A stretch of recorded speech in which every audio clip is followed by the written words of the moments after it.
So hello guys, yan. Welcome to my vlog. So yan guys, pagpatuloy po natin yung paghihijama natin. Yan yung pangalawa kong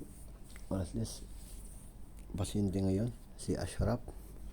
Yan guys, mabilisan lang po guys ha. Fast forward po natin ito. So ganyan po yung ginagawa ko dyan. Yan. So kailangan mo ng guys, ayan po, ang importante dyan ay pinapampo mo na yan dyan para yung skin ng tao ay maging numb, hindi mo maramdaman kung susugatan na po siya guys.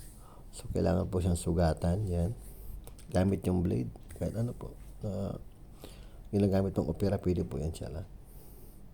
Yan guys, yan. So after mo ng ang sugatan, ipapampo siya guys para yung dugo lalabas. Yan na po guys. Yan, lumalabas po yung mga maruruming dugo guys. Katulad ng halimbawa ng lamig, nakuha mo sa lamig or galing ka sa trabaho, basang-basa ng pawis ng likod mo. So magkakreate siya ng lamig yan guys. Yan yung dugo na lalabas. Yan, ang itim. Parang jelly. Yan guys. Yan. So hanggang doon na lang po guys ha. Nandito na lang po ang video ko. Maraming salamat. Bye bye.